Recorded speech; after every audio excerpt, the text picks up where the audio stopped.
Everybody's happy? Awesome. Well, it's great to be here at Fieldays. We've had the opportunity to get out and about, speak to the farming community about the issues that are important to them. We've been able to find a lot of common ground with a lot of the people we've been talking to. Issues around agri-tech are areas where Labour and the farming community certainly share a lot of goals. Issues around environmental protection are also areas where we've actually found a lot of ground.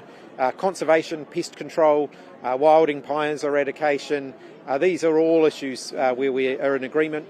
The need to grow our international markets and exports, also areas where there's a lot of bipartisan support for those things. So good to be here, good to get constructive feedback, and happy to take any questions. It won't help farmers, and we've been very clear that every policy that we announce isn't going to help every community.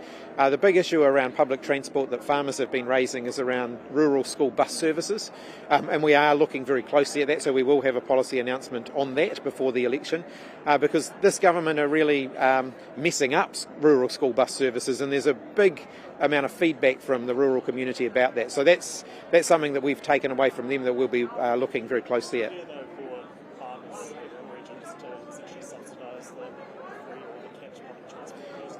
Well, they won't be, because the Land Transport Fund funds a variety of projects that benefit people across the country, and we're talking about less than 1% of the Land Transport Fund.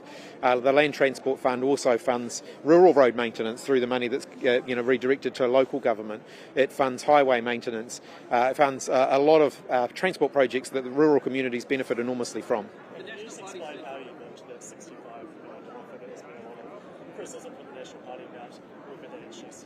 Yeah, so it's important to note that's a one-year figure, so that's the cost per year. The calculations were based on several things. One, Auckland Transport did some modelling of what they thought a $20 fare cap would cost. Now, admittedly, that was a few years ago, so we've updated that based on patronage changes since then, costs since then. But we've also looked at fare box collection, so it's kind of an old-fashioned name for it now, but basically the money that people are already paying. And so we looked at all of those things, and that's how we've arrived at the number that we've got. Yeah. So that is an average, and averages, of course, you've got to be careful about, because if you're in a provincial area, the savings will be lower. There's no question about that. Those provincial bus services tend to cost less and people spend less on them. If you're in Auckland, there's already the $50 fare cap, so really you'd be looking at a $30 saving based on that. If you're in Wellington, it'll depend on where in the Wellington region you live and how many stops you travel effectively. So if you're in the CBD and you're travelling from one side of the CBD to the other, the savings won't be as great as if you're coming from Upper Hutt or Waikanai or Porirua into the CBD. Then clearly they'll get savings that are well more than that amount of money. It's very hard to calculate precise numbers in each group, but it's more. I think the better calculation is where you're travelling from. So if you're travelling from Upper Hutt, it's about $70 a week. If you're travelling from Waikanai, it's getting closer to $100 a week. If you're travelling from Masterton, then it's actually more than that. If you're in Auckland, as I said, the savings are more likely to be in the $30 a week range because of that existing fare cap that's there. Exactly what the NAS has said. They've said if 1.46 million people are saving more than $1,200 a year, the cost of delivering those savings would amount to $1.6 billion annually, not $65 million. What's your response to that? Not all 1.3 million users of public transport are using public transport every day. So the people who are going to save are those who are using public transport all of the time. Are you rock solid on these numbers? Absolutely. How can you be so sure? Because they're based on modelling that Auckland Transport themselves did when they considered a $20 fare cap, which they considered back in 2023. And you said that it's been adjusted since they did the sums. Yeah, to account for additional patronage that's already happened since then. When was that update done? In the last few months. So the most recent, based on publicly available information, including Auckland Transport and Wellington. I don't know what they're called, Regional Council, the Greater Wellington Regional Council, based on the data that they publicly release. If you're elected into government, there is this $450 million contingency fund that the government has for fuel or fuel-related issues. What would you do with that money? We haven't made any decisions on that at all. Although I note that Chris Bishop, seems to be both saying that public transport investment's a bad idea, and then saying that they might spend some of their $450 million election slush fund on it. So the National Party don't seem to have a straight position on whether they think it's a good idea or not.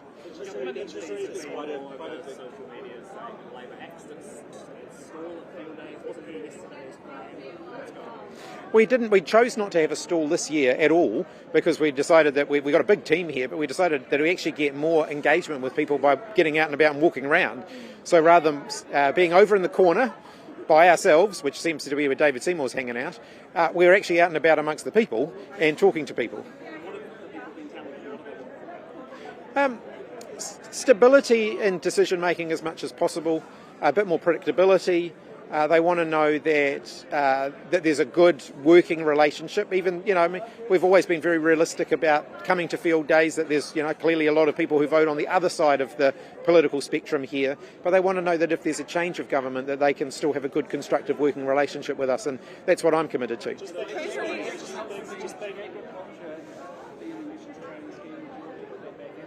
We will announce our agricultural policy and our policies around the ETS. We'll be announcing those shortly, but we're not announcing those today. Treasury estimates $5 billion for meeting offshore mitigation costs. Would Labor pay that? We're really concerned that the actions that the National Party are taking, and the National Government has been taking, is undermining New Zealand's ability to meet its emissions reductions targets domestically. Christopher Luxon said yesterday, well, we're going to try, but we're not going to offset that by buying credits offshore if we don't hit that. But he hasn't said what that's going to mean for our international trade agreements. So the government can't just shrug their shoulders and say, well, we might not hit the target and we're not going to do anything about it, because there'll be consequences of that on that for our exporters. So the government does need to set out how it's going to meet the targets. Just saying, oh, we'll give it a good go, isn't enough. But there was a shortfall.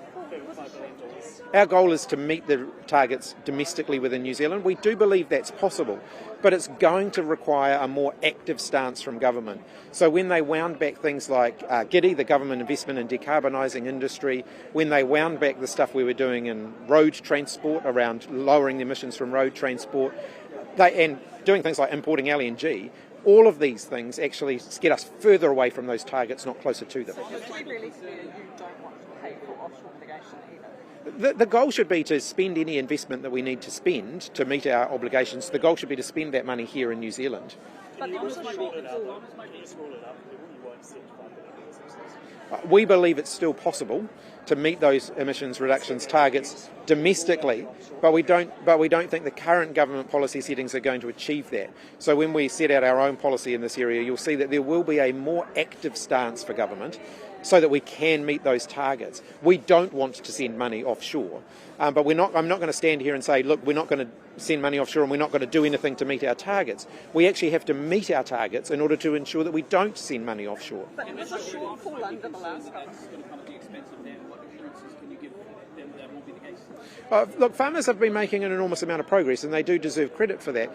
Regardless of what the government targets are, their commercial imperatives are driving them towards methane reduction. So if you take Fonterra, for example, Fonterra's setting some pretty ambitious methane reduction targets for its farmers as part of its ongoing work to ensure that it's still able to access those international markets that are demanding action be taken on these issues. You say it's possible to reach that target based on domestic needs. What are you basing it on? Because others have said that it's just not possible. Well, it's getting more impossible, and if the current government continue with their lack of action, it will become impossible. But there's still room for decarbonising an industry. There's still room for greater reductions in our transport emissions. There's certainly still room around our electricity generation and making sure that we're not increasing our use of fossil fuels in that area. So there's still a lot of possibility for us. What's changed since the last? Yeah, I'll come over this side for a minute. Yeah. Can you confirm that you did have a placement here for a Labour stall, but you didn't end up using it? No, we've never booked one for this year. We made the decision a year ago, probably, because we had a stall last year, and actually we found that the best engagement we got was when we were out and about walking around. So having people standing behind a table waiting for people to come to you isn't the best way of getting engagement at field days. The opposition has been sharing, saying a blank bit of land is where Labour was going to be. I think that's just more a reflection of the fact that no one wanted to be beside the ACT Party. When did you arrive? I've been here today. We had our team here yesterday as well. Did you get any indication, or Labour get any indication to the field days on expect to have a stall? Was there like No. a reason for Fieldays to leave some space aside for Nope. Labour? That space has certainly never been set aside for Labour because we never had any space booked. National has rolled back a significant number of farming regulations and rules that this government passed.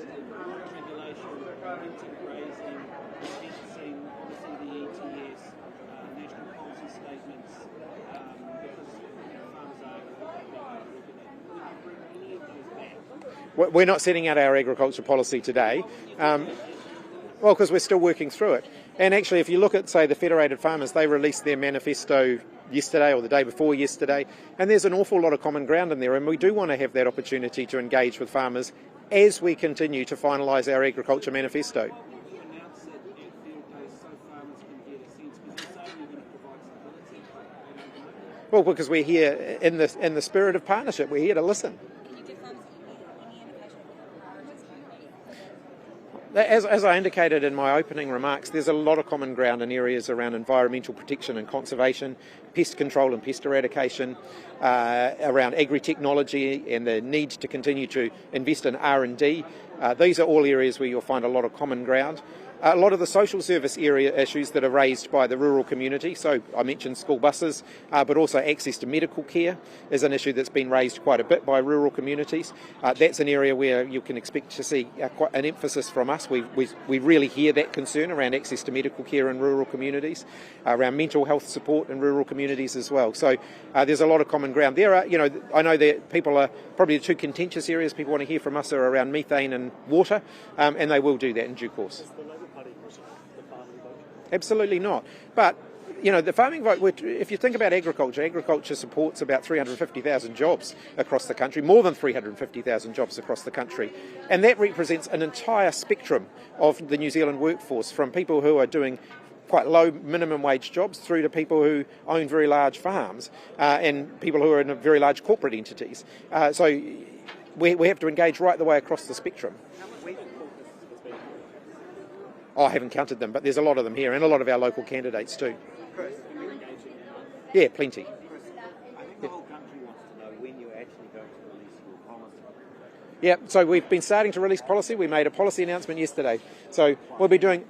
No, it's not the first one. We've announced plenty of policy, but there'll be plenty more to come.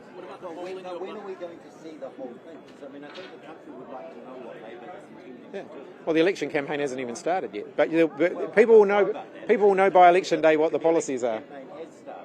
Yeah, there's plenty. In terms of specifically the pay equity, what nationalists feel to be a whole, when are we going to get some information about how you're going to plug that, if you're going to re-implement that? You've got the numbers from election. Can you commit to doing it now, or are you going to wait for the pre-election update? We'll set out at a high level, our alternative, sort of a fiscal approach. We'll set that out soon, within the next month or so. But of course, we will, as every opposition does, we'll update that after the pre-election fiscal update. And this is just going back to that policy announcement today.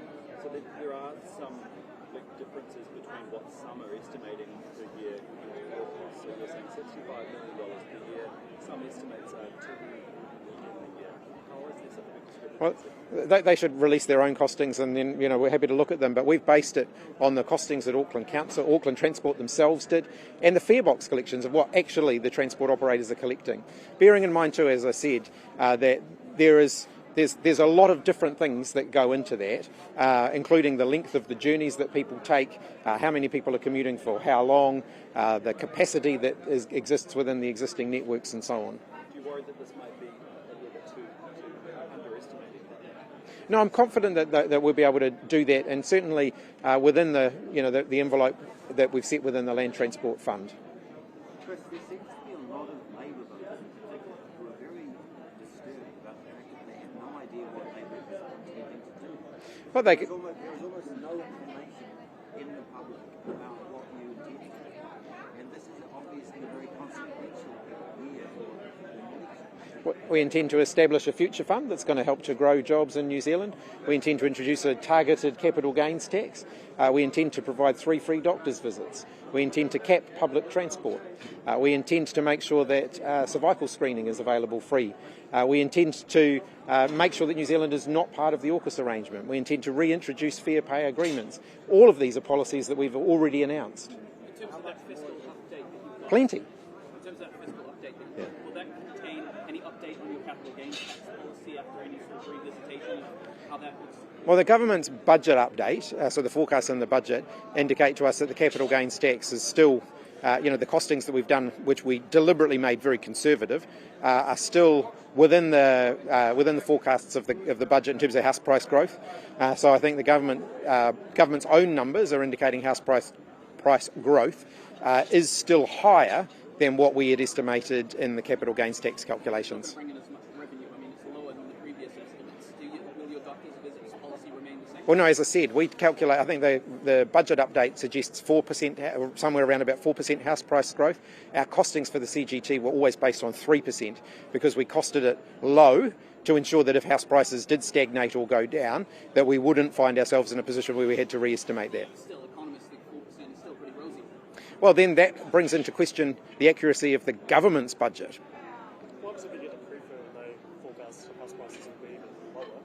Will you have to ditch the free doctor's visits? If the forecasts deteriorate between now and then of course we will respond to that when that happens. But that will be a further indictment on the current government's economic track record. Would you find other ways to fund those doctor's visits? Even if your CGT wasn't going to be able to Look, you're asking me hypothetical questions about a pre-election fiscal update that's still months away.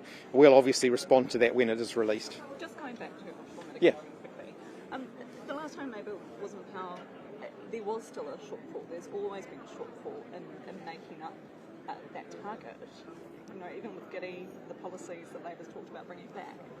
Like, what's changed now that makes you think you can meet it? Yeah, I mean, if you go back to when we were last in government, we had plans to do significantly more, which of course never happened because there was a change of government. So those forecasts were based on what government was doing at that time. We had plans to do more, and we continue to. We still have plans to do more. Before the election, will you outline what those steps will be to meet the target? Oh, absolutely. Yep. All right. Thanks very much, everybody. Is that a new jacket you got today? No, I bought this about 3 field days ago. But not that I'm endorsing their brand, but it's clearly quite good quality because it still looks like new, even though I've been wearing it for 3 years. Underneath. Yeah. Yeah. Are those RNs? Yes. Okay. Have you just sound like Josie Hughes? No, well, when you can get good boots, why? Also, on a sunny day like today, you don't need them. Well, some people are an exception.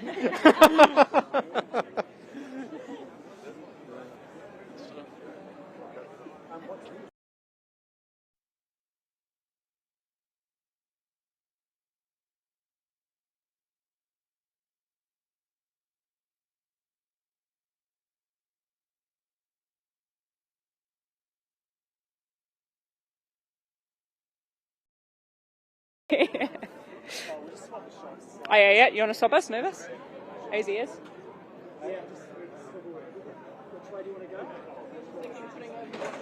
you want me to move these? Easy? Yeah, cool. Are we all good to go? Sweet as? Provide our...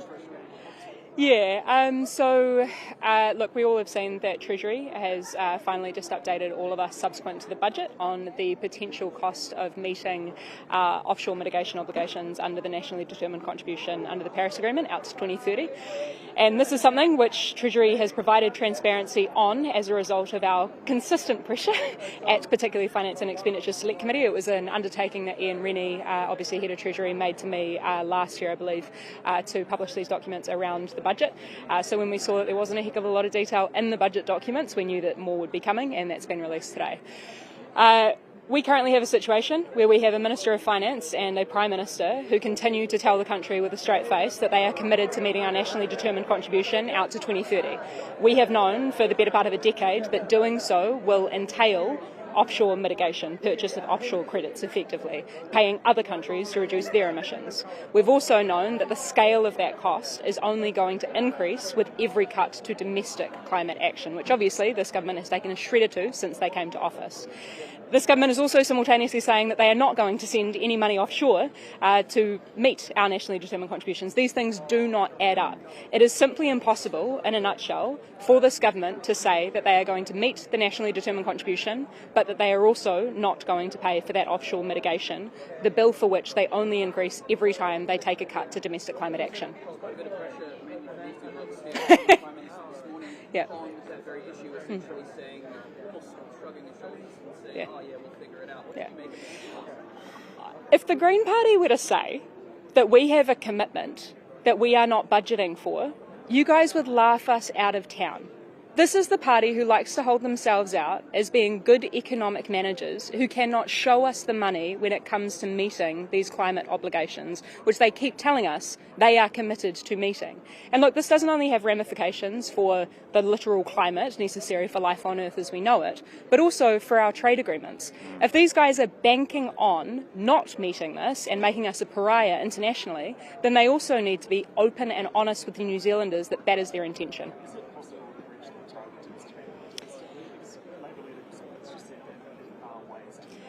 We know that there are ways to rapidly reduce climate changing emissions domestically, but we have known since at least, I believe, 2022 or 2023, when MFE and Treasury first tried to put an estimate to this figure, and I believe they came up with the sum of anywhere between $3 billion to $24 billion that we would have to pay for offshore mitigation. The orders of magnitude, how big that bill is, depends on how much we do domestically. And I think that's the other really clear and key point here, is that every time this government has decided to shred domestic climate action, which has the co-benefit of reducing New Zealanders' cost of living and creating jobs here, they are also increasing the bill for us to pay other countries to reduce their emissions, which we should be doing here at home. What would be the consequence for New Zealand if we get to 2030?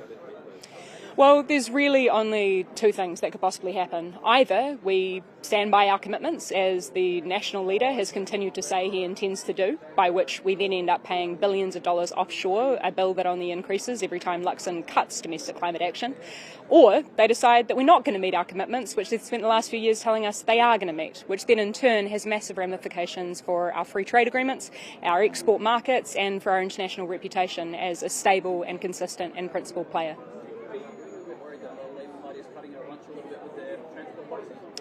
Not at all. We welcome everyone to the party. I mean, the fact that even the government has started to freak out and talk about using the emergency fund to pay for more public transport, this is something which we obviously called for when the fossil fuel crisis first hit.